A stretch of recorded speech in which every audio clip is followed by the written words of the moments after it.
हमें बचपन से एक ही कहानी सुनाई गई है कि तारीख का सबसे अजीम फातेह सिकंदर आज़म यानी अलेक्जेंडर द ग्रेट था। एक ऐसा हीरो जिसने आधी दुनिया फतह कर ली। लेकिन अगर मैं आपसे कहूं कि ये तारीख का सबसे बड़ा झूठ है, अगर मैं आपको बताऊं कि सिकंदर आज़म चंगेज़ खान के मुकाबले में सिर्फ एक बच्चा था। ज़रा आदाद व शुमार पर गौर करें। सिकंदर ने अपनी ज़िंदगी में 20 लाख मुरब्बा मील का इलाका फतह किया। ये बहुत ज़्यादा लगता है ना?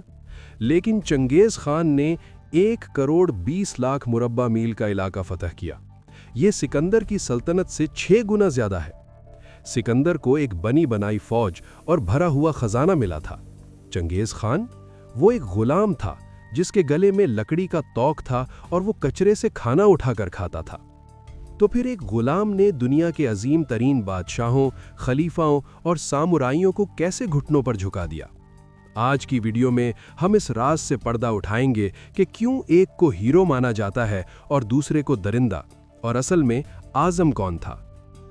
इन दोनों की कहानी का आगाज ज़मीन और आसमान जैसा मुख्तलिफ था।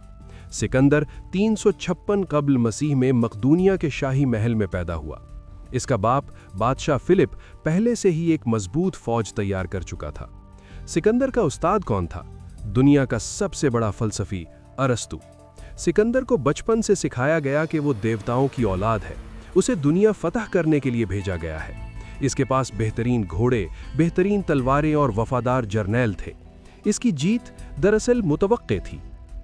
दूसरी तरफ 1162 ईस्वी में मंगोलिया के मुंजमद मैदानों में एक बच्चा पैदा हुआ। नाम था टेमुजिन, जिसे बाद में दुनिया ने चंगेज़ खान के नाम से जाना। जब वो 9 साल का था, इसके बाप को जहर दे दिया गया। इसके अपने कबीले ने इसे और इसकी मां को सर्द सहरा में मरने के लिए छोड़ दिया। यहाँ कोई अरस्तु नहीं था, यहाँ कोई महल नहीं था। टेमुजिन ने जिंदा रहने के लिए चूहे खाए। इसने अपनी जान बचाने के लिए अपने सौतेले भाई को कत्ल कर दिया। सिकंदर इज्जत के लिए लड़ रहा था, चंगेज़ सिर्फ अगला सांस लेने के लिए लड़ रहा था। यही वो फर्क था जो आगे चलकर दुनिया का नक्शा बदलने वाला था। एक लड़ रहा था क्योंकि वो चाहता था, दूसरा लड़ रहा था क्योंकि उसके पास कोई और रास्ता नहीं था। आइए मैदान जंग में चलते हैं। सिकंदर की ताकत इसकी मशहूर फैलिंक्स फॉर्मेशन थी। लंबी लंबी नेज़ों की एक ऐसी दीवार जिससे टकराकर दुश्मन रेजा रेजा हो जाता था। ये ताकत और डिसिप्लिन का मुजाहरा था। वो आमने सामने की लड़ाई, हैमर एंड एनविल पर यकीन रखता था। लेकिन चंगेज़ खान, इसने जंग का तरीका ही बदल दिया। मंगोल फौज के पास कोई इन्फेंट्री यानी पैदल फौज नहीं थी। वो सब घुड़सवार थे और वो हवा से बातें करते थे।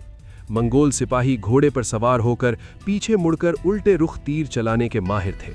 इनकी सबसे खौफनाक चाल थी झूठी पसपाई यानी द फेंड रिट्रीट। मंगोल जंग के बीच में अचानक भागने लगते। दुश्मन समझता कि हम जीत गए। वो खुशी में अपना डिसिप्लिन तोड़कर उनके पीछे भागते और फिर अचानक मंगोल घोड़े मुड़ते और दुश्मन को घेरे में लेकर तीरों की बारिश कर देते।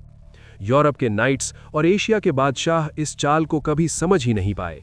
वो भारी लोहे के कोट पहनकर लड़ते रहे, जबकि मंगोल हवा की तरह आते और मौत बनकर गुजर जाते।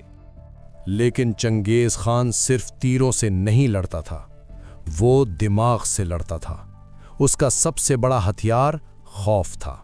अगर कोई शहर हथियार डाल देता तो वो उन्हें अमान देता, लेकिन अगर कोई मज़ाहमत करता तो जो होता वो तारीख का स्याह तरीन बाब है। जब ख्वारिज़म शाह ने चंगेज़ के सफ़ीरों को कत्ल किया तो चंगेज़ ने सिर्फ फौज नहीं भेजी, उसने क़यामत भेजी। उसने दरियाओं का रुख मोड़ दिया ताकि शहर डूब जाएं। उसने खेत जला दिए। कहा जाता है कि नेशापुर में उसने 1 घंटे में इतने लोग मारे कि उनकी खोपड़ियों के पहाड़ बना दिए। ये सिर्फ बर्बरियत नहीं थी, ये स्ट्रैटेजी थी। जब एक शहर के हशर की खबर दूसरे शहर पहुंचती तो वो लड़ने से पहले ही दरवाजे खोल देते। चंगेज़ खान ने हिसाब लगाया था कि अगर मैं एक जगह बेरहमी दिखाऊंगा तो अगली 10 जंगें लड़नी ही नहीं पड़ेंगी। और वो सही था। उसने करोड़ों जानें ली, लेकिन इस अमन यानी पैक्स मंगोलिका के बदले में जो उसके बाद आया। अब आते हैं आखिरी फैसले की तरफ। सिकंदर 32 साल की उम्र में मर गया। اس کی موت کے اگلے ہی دن اس کے جرنیل آپس میں لڑنے لگے۔ اس کی سلطنت جو اس کی انا پر کھڑی تھی ریت کی طرح بکھر گئی۔ اس کا کوئی وارث نہیں تھا، کوئی سسٹم نہیں تھا۔ لیکن چنگیز خان، وہ بوڑھا ہو کر اپنے بستر پر مرا، اور اس کے مرنے کے بعد منگول سلطنت ختم نہیں ہوئی بلکہ دگنی ہو گئی۔ کیوں؟ کیونکہ چنگیز نے ایک سسٹم بنایا تھا۔ اس نے دنیا کا پہلا انٹرنیشنل پوسٹل سسٹم یعنی یام سسٹم بنایا۔ اس نے مذہبی آزادی دی۔ آپ عیسائی ہوں، مسلم ہوں یا بودھ، اگر آپ وفادار ہیں تو آپ محفوظ ہیں۔